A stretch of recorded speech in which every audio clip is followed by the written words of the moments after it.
Кутмандуу күнүңүздөр менен каналыбыздын катталуучулары сиздерге Кыргызстанда жана Комдо болуп жаткан акыркы кабарларды сунуштайбыз. Аны мен Асель Үсөн кызы сиздерге кыскача тааныштырам. Муфтият көз өткөн алымдарга багыштап Куран окуду. Обсервацияга келип өз ыктыяры менен иштеп жаткан 20 жаштагы медайым кыз көз жумду. Чоң Алай районуна караштуу Текелик айылында сел жүрдү. Ошто бирөөнүн унаасын айдап качкан өспүрүм жол кырсыгына кабылды. Бишкекте митингге кармалгандарга 3000 сомдон айып салынды. Тышкы иштер министри Чыңгыз Айдарбеков коронавирустан айыгып чыкты. 3 депутат Жогорку кеңешти жыйынга чакырууну сунуштады. Ушул жана башка жаңылыктар менен кесиптешим кененирээк тааныштырат.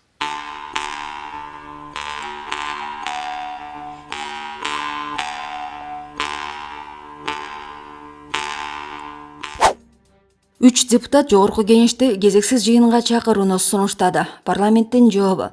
Жогорку кеңештин 3 депутаты төрага Дастан Жумабековго парламенттин кезексиз жыйынын өткөрүү сунушу менен кайрылышты. Бул тууралуу алардын маалымат кызматы кабарлады. Кайрылуунун демилгечилери Наталья Никитенко, Рыскелде Момбеков жана Жанар Акаев. Буга чейин алар 4 октябрга белгиленген парламенттик шайлоону жылдырууну сунушташкан. Маалымат кызматы билдиргендей, регламентке ылайык Жогорку кеңештин сессияларынын ортосундагы аралыкта төрага кезексиз сессияны президент, өкмөт же Жогорку кеңештин 3төн 1-нен кем эмес эл өкүлдөрүнүн сунушу менен гана өткөрө алат. Тагыраагы жогорудагы аталган депутаттардын сунушуна Жогорку кеңештин депутаттарынын 3төн 1 кошулушу зарыл деп айтылат маалыматта. Акаев жыйында 2 маселе каралышы керек экендигин айтты. Өкмөт буга чейин парламентке берген отчетунда биз баарына даярбыз, каражат жетиштүү деп жаткан. Бирок натыйжада андай болгон жок. Өкмөттү чакырып, ушуга жооп беришин талап кылышыбыз керек. Экинчиси, парламенттик шайлоонун мөөнөтүн жылдыруу. Азыркыдай кетсе дагы 15 күндөн кийин августта партиялар съездин өткөрүшү керек болот. Учурда кырдаал мындай болуп жатса, биз шайлоо менен жүрсөк туура эмес болот. Эгер ага чейин абал жакшырса, ушул бойдон калтырса болот деген Акаев. Депутат эгер төрага буга макул болбосо, өздөрү парламентарийлердин 3төн 1-нен 41 депутат кол тотоп чыгаарын кошумчалады. Белгилей кетсек, айрым кыргызстандыктар эпидемиологиялык кыйын кырдаалга карабай шайлоо өткөрөбүз деген бийликке нааразы болушкан. 30-июнда Жогорку кеңеш кезектеги жыйынын өткөрүп, каникулга тарашкан. Булак Спутник. Борбордук шайлоо комиссиясы парламенттик шайлоого карата Сагынбек Абдрахманов жетектеген Кыргызстан социал-демократиялык партиясынын өкүлдөрүн каттоодон баш тартты. Бул тууралуу Репортерго БШКнын төрайымынын орун басары Абдыжапар Бекматов билдирди. Анын айтымында аталган партияны каттоодон баш тартууга Алмазбек Атамбаев лидерделген КСДП менен болгон соттук териштирүү себеп болгон. Эки тараптын соттук териштирүүлөрү аягына чыга элек болгондуктан Абдрахманов жетектеген партия өкүлдөрүн каттабай туруу чечимин кабыл алдык. Аяктагыча дагы убакыт бар. Калганы соттук чечимге карап билинет, деди Бекматов. Белгилей кетсек, 2019-жылдын апрель айында Юстиция министрлиги КСДПнын лидери катары Сагынбек Абдрахмановду каттаган. Муну Алмазбек Атамбаев төрагалык кылган КСДП рейдерлик деп атап, эки тарап соттошуп келет.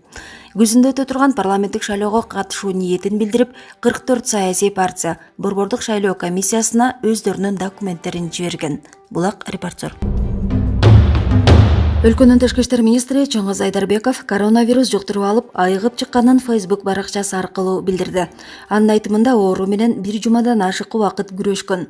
11 күн дене табым көтөрүлүп, шайым ооп жүрдүм. Организм оору менен алышып жатты. Жараткандын колдоосу менен айыгып чыктым. Убакыт жок, жумуш көп. Азап чеккендерди көрүү кыйын. Ынтымак, адамгерчилик жана бири-бирибизге кам көрүү элибиздин күч-кубаттын жана улуулугун билдирип турат деп жазган Айдарбеков. Тышкы иштер министринин башчысы бул оор кырдаалда командасы мекендештерге жардам берүү үчүн бардык аракетин көрүп жатканын кошумчалаган. Ошондой эле берилүү менен эмгектенип жаткан кесиптештерине ыраазычылык билдирген. Айдарбеков биримдикте ооруну жеңе аларыбызды белгилеп, элге ден соолук, сабырдуулук жана ийгилик каалаган. Булак Спутник. Ош шаарында бирөөнүн унаасын айдап качкан өспүрүм жол кырсыгына кабылды. Бул тууралуу Ош шаардык ички иштер башкармалыгынын басма сөз катчысы Абсатар Тавакалов билдирди. Маалыматка караганда 11-июлда 2003-жылы туулган өспүрүм бала Ош шаарынын Абдыкадыров көчөсү менен Ленин көчөсүнүн кесилишиндеги компьютер оңдоочу жайдан Honda Kappa үлгүсүндөгү автоунаасын белгисиз тарапка айдап качып кеткен. Окуя тууралуу автоунаанын ээси Ош шаарынын 1987-жылы туулган тургуну милиция кызматкерлерине кабар берген. берген. Абсаттар Тавакаловдун айтымында Honda Капаны айдап качкан бала 12 июлда жол кырсыгына кабылган. Унаны окуя болгон жерге таштап өзү качып кеткен. Ошол эле күнү шаардык ички иштер башкармалыгынын издөөтөбү атайын иш-чара уюштуруп, аталган бала изи суу ээлекте кармалган. Уурдалган унаа менен жол кырсыгын жасаганы анык болгон. Баланын өздүгү аныкталып, ал Баткен облусунун 17 жаштагы тургуну экени белгилүү болду. Ал буга чейин бир нече уурдоо фактыларына катыштыгы бар экендиги айтылууда. Учурда баланы Ош шаардык ички иштер башкармалыгынын тергөө кызматына алып келип, иликтөө иштери жүрүп жатат, деди ал. Булак турмуш. Ош облусунун Чоңлай районуна караштуу Текелик айылында сел жүрдү. Бул тууралуу жергиликтүү тургун билдирди. Анын айтымында сел 12 июль күнү жүргөн. Сел жүргөндө тегилип турган боз үйдүн ичиндеги буюм тайымдар жыйналып жаткан. Бактыга жараша эч ким жабыркаган жок жана буюм тайымдарды сактап калдык деп билдирет тургун. Бишкектеги обсервациялардын биринде медайым катары иштеп жаткан студент кыз каза болуп калды. Бул тууралуу Данияр Амат аттуу дарыгер өзүнүн социалдык тармактагы баракчасына жазып чыкты. Абдан өкүнүчтүү, жаш экен, энтузиазм жана мекен алдындагы милдет анын ишке чыгуусуна түрткү болгондур. Анан дагы обсервацияларда реанимациялык иш-чаралар үчүн шарт түзүлгөн эмес. Интубациялык мешоктор, амбулатордук каражаттар, ларингоскоп, шокко каршы аптечка дагы жок. Адамды сактап калуу үчүн негизги атрибуттар жок. Студенттер ыктыярчыларды ишке чакыруу менен аларды отко салып беришти. Балким аларды жок дегенде 2 апта окуудан өткөрүү керек эле. Юридикалык жактан көптөгөн суроолор жаралууда. Силер ата-энеңер үчүн жалгызсыңар. Бул орду толгуз жоготуу, деген ал өз билдирүүсүндө. Бул окуянын күбөлөрүнүн бири. Атын атагысы келбеген жаран окуя анын көз алдында болгонун айтып берди. Бул кейиштүү окуя кечээ 13 июлда Бишкектин борборунда жайгашкан обсервация катары иштеп жаткан Discovery мейманканасында болгон. Каза болуп калган кыз болгону 20 жашта экен. Ал кыз нөөмөтүн аяктап эс алууга кетиптир. Ал уктап жаткан керебетинен жерге кулап түшкөн. Ошондо анын эс учун жоготконун билишиптир. Алгач обсервациядагы медикалык персонал жардам берүүгө аракет кылды.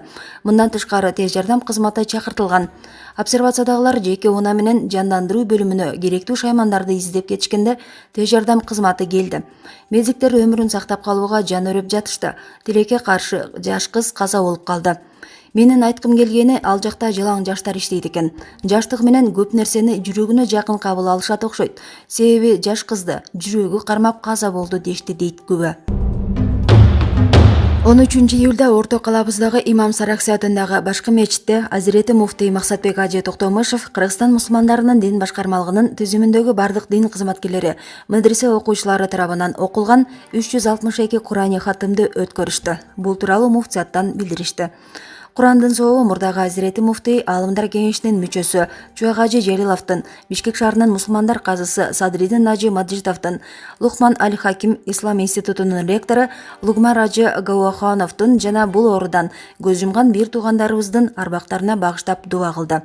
Муну менен катар Азирети муфтий окулган ыйык Курандын урматынан мекенибизге, элибизге амандык, тынчтык, ынтымак, биримдик, токчулук жана ар кандай оорулардын, кырсыктардын болбосун жараткандан тилеп дуа кылды.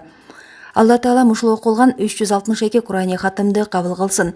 Дайыма элибизде, жерибизде, мамлекетибизге тынчтык, биримдик жана ынтымак болсун. Ооруп жаткан бир туугандарыма жараткан шыпаасын берип, тез айыгып чыгышсын. Мындай оорулардын кайталанбоосун Алла Тааладан тилейбиз, деди Азирети муфтий. Иш-чарага Азирети муфтийдин орун басарлары Жорубай Ажы Шергазиев, Замир Кары, Ракиев жана муфтияттын бөлүм башчылары катышты. Булак Кадамбек. 13 июлда парламенттин имаратынын жанында шайлоого жол жок деген акция өткөрүүнү пландагандардын үчөөнө 3000 сомдон айып салынды. Бул тууралуу алардын бири Тилекмат Кудайберген уулу маалымдады.